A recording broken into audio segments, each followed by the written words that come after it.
mentioned the two very important powerhouses, power countries, which are the United States of America and the China on the other world.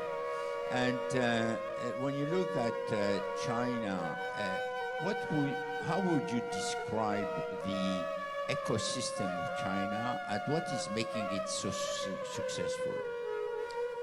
Well, beyond the quality of the entrepreneurs, obviously. First, China in the past 40 years, Chinese people are very hardworking. Second, we keep on learning. Well, one thing very interesting in China, if you walk on the street, you pick up 100 Chinese young people, you will find 90 of them can speak at least 30 or 40 English words. But when you go to New York, when you go to Washington, D.C., you pick up 100 American young people. How many of them can speak one Chinese? We keep on learning. You have to keep on learning to go. The second thing is that my advice, because I hear a lot of entrepreneurs talk about, well, China's coming and America is coming. Well, nothing to do with you. My view is that I have the same problem early days. I say Microsoft is coming, Oracle's coming, IBM is coming. You should think about your neighbor. George is coming. It's more important. Because the world, the African desert, African green is the ecosystem is not controlled by lions and elephants. The ecosystem is controlled by the insects in the mud. Last century, the company, the big, the better. So everybody wanted to be a big company, the powerful company. This century, from now on, a good company is more important than a powerful company. When you compete with big companies, in past 20 years, we've been competing with any company, lots of companies in China. But I learned one thing. No matter how strong an elephant is, if you're an ant, if you hide yourself well, an elephant cannot kill you. You can kill the elephant if you're in a better way. It's about your thinking. This is your opinion about the small European startups when they are looking at China? Yeah, I think that I've been so fascinated by so many great European small business.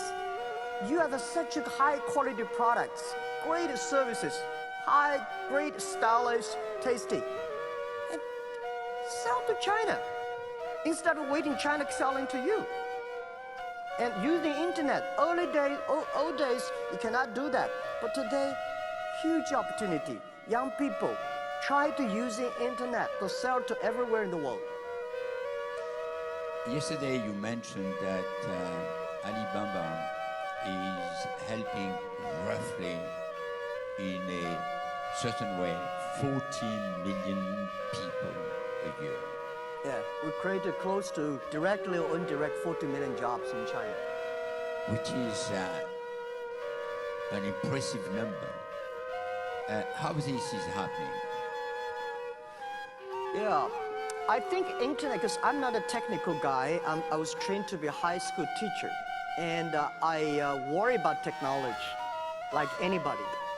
And early days, I talked to my engineer. I'm the quality control and product tester of every software. No matter how they feel, how excited they are, I will be the person to test it. If I cannot use it, just throw it in the garbage, because 80% people don't like it.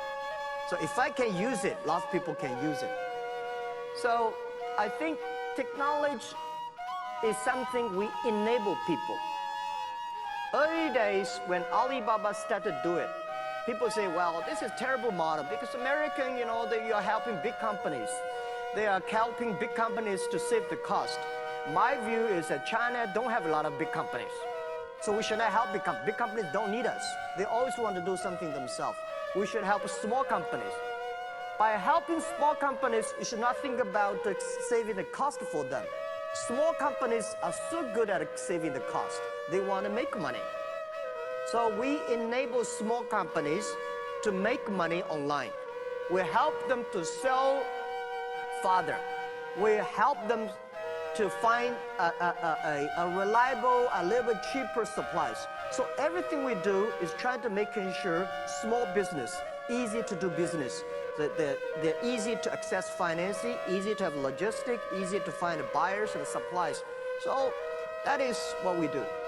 And I have been also impressed by what you are doing in Africa and how you are helping the farmers. Maybe you can say a few words on that. Yeah.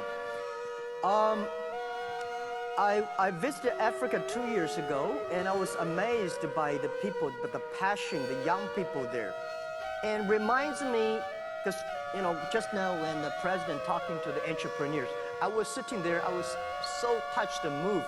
It looks like, I don't like talking to the big companies. They talk about a KPI, they talk about next quarter, and they talk about a competition. When those young people, they're talking about the dreams, they're talking about the future. They never fear about something. So we are the same animals. But in Africa, I found a lot of these kind of same animals like me. They love, they never fear, they want to change. So I think we're talking about inclusiveness. If Africa is not a development, and inclusive is just like a slogan. So we have to think out something how we can help the Africa. But I think today internet can help Africa, right? In the early days, a lot of people don't know how to use the computers. But today, almost a lot of people have a mobile phone. A mobile phone is much more powerful than a computer. The next thing I found that Africa, there should be 3 E's. E-government, entrepreneurs, and education. When we have an e-government, we make government online, there will be transparent, it will be efficiency. We should make entrepreneurs, because the entrepreneurs that create the future. Entrepreneurs that try their best to realize their dreams. If we spend time, if we spend resources on the education, Africa will have a lot of people. So what we see today in Africa was much better than 20 years ago when Alibaba started. Because at that time, nobody even believing internet. Very few people using computer in China. And there's no mobile phone. Today in Africa, all these are ready. So the only thing is that let's start to build now and start to change Africa. We at Vivatech, we believe a lot in Africa, and that's the reason why we have created Africa Tech. And by the way, we will have tomorrow a conversation with President Kagame and President Sall. President Kagame from Rwanda, President Sall from Senegal, and we will discuss how they are transforming their countries. You mentioned dreams, and I do believe, yes, that we need to have big dreams. Yeah. Big dreams. And there is a book from Shimon Peres, President of Israel, the late President of Israel, that you knew very well, who said that there is no room for small dreams. And in your wildest dreams, have you ever thought that Alibaba will become, when you started in 1999 in your apartment, would become what it is today? No, I never thought about that. 1999, in my apartment, 18 founders, the only purpose at the time, we survive. We 18 people gather $50,000 US. We think we can last for about 10 months and then raise money. But only 4 months later, no matter how we tighten the budget, we still run out of the money. So everything we think about is to survive. But we believe that internet will change China. Internet will change the world. We believe if we don't succeed, somebody will. But if we start to do now, and be smart enough, find the right people, do the right things, we will win. But later now, that we're getting bigger and bigger, we now think it's our responsibility. It's something that it's the mission somebody put in our heart that we should do more, because we find we helped created 40 million jobs. We helped over millions of companies, small companies survive. Why we cannot help 100 million jobs globally? Why we cannot help small business in Africa, Middle East, developing countries, make them successful?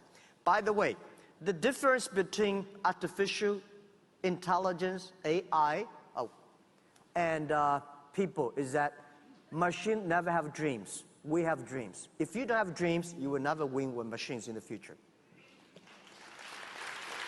Win with machines in the future. Fantastic.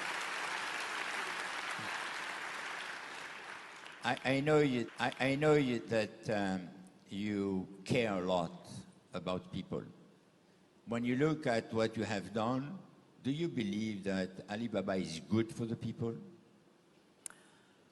Yeah, we try our best because this is our culture. This is my way because I'm a founder.